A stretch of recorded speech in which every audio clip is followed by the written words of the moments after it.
गरिमा एक लड़के से बोली, ओए इधर आ। राहुल पास चला गया। गरिमा बोली, ऐसे क्या घूर रहा है बे, कभी लड़की नहीं देखी क्या? राहुल उसके चेहरे को ही देखता रहा, फिर हंसने लगा। लगता है तू नया नया डॉक्टरी करने आया है, अभी मेरे बारे में वाकिफ नहीं है। गरिमा चौधरी हूँ मैं। पिछले 5 सालों में ना जाने कितने छिछोरों को ठीक किया है मैंने, पहले कॉलेज से। मेरी हिस्ट्री तो मालूम कर ले क्यों फ्रेंड्स? इतना कहकर गरिमा ने अपनी सहेलियों की तरफ देखा। एक सहेली बोली, हाँ बेटा, पहले दीदी की हिस्ट्री मालूम कर ले, बहुत डेंजर है ये। राहुल ने कहा, आप ही बता दो ना, क्या हिस्ट्री है इनकी? वह लड़की बेचारी झेप गई, कुछ ना बोल पाई।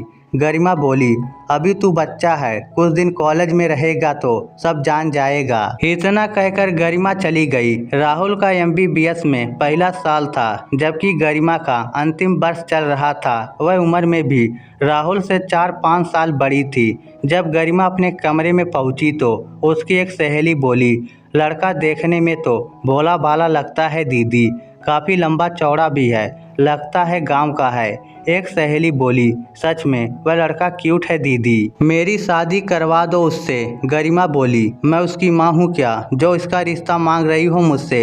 एक लड़की बोली, दीदी उसकी आंखों में छेड़ने या ताड़ने वाला अंदाज नहीं था, आप बेचारे पर खामखा नाराज हो गई। अब ये रोज का सिलसिला बन गया। जब भी गरिमा राहुल के सामने पड़ती वह उसे गौर से देखने लगता, मगर जब गरिमा बदले में उसे जली नज़रों से देखती तो वह उधर से कट लेता था। गरिमा की MBBS पूरी होने वाली थी, कुछ महीने ही बचे थे, इस कारण वह अब किसी से उलझना नहीं चाहती थी। मगर एक दिन राहुल उसके रूम पर ही चला आया। उसे अपने कमरे पर देखकर गरिमा का गुस्सा 7वें आसमान पर चढ़ गया। वह उसे मारने के लिए आगे बढ़ी, मगर राहुल गरिमा को अपनी तरफ गुस्से में आते देखकर घुटनों के बल कान पकड़कर बैठ गया। गरिमा आगे बढ़ने से रुक गई। राहुल बोला, दीदी मारना मत, गरिमा का कोई भाई नहीं था। जब राहुल ने मासूमियत से दीदी बोला तो वह भावुक हो गई। गरिमा बोली, इतने दिनों से क्यों मुझे परेशान कर रहे हो भाई? राहुल ने गरिमा का हाथ पकड़कर कहा, आप मेरे साथ चलो दीदी। फिर गरिमा सचमुच उसके साथ चलने लगी। कमरे में बैठी लड़कियों को इस बात का आश्चर्य था कि आज तक कोई लड़का गरिमा को छूने की भी नहीं सोच सकता था, और वह अजनबी लड़का उसका हाथ पकड़कर ले जा रहा था। सारी लड़कियां भी उन दोनों के पीछे पीछे चल पड़ी। राहुल गरिमा को सीधे अपने कमरे में ले गया। कमरे में राहुल की माँ, पापा और छोटी बहन मौजूद थी। उन लोगों ने गरिमा को देखा तो बस देखते रह गए। राहुल की छोटी बहन बोल पड़ी, दीदी आप सचमुच मेरी बड़ी दीदी जैसी ही दिखती हो। गरिमा उन लोगों के बीच बुद्ध बनी खड़ी थी, उसे कुछ भी समझ में नहीं आ रहा था। राहुल के पापा बोले, हाँ बेटा, तुम बिल्कुल मेरी बेटी पायल की तरह दिखती हो।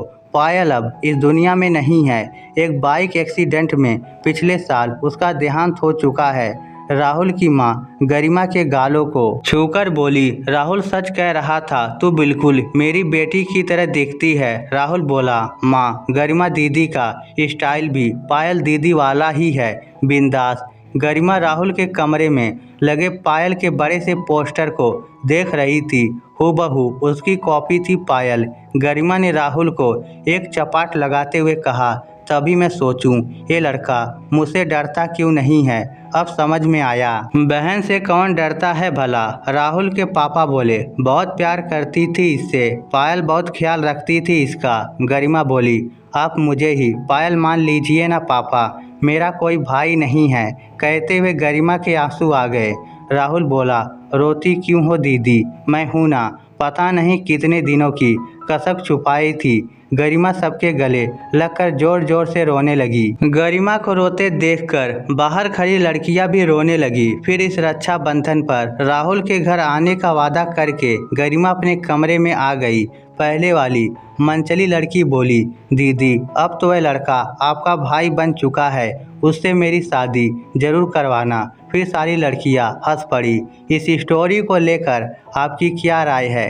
नीचे कमेंट करके हमें ज़रूर बताइएगा। धन्यवाद।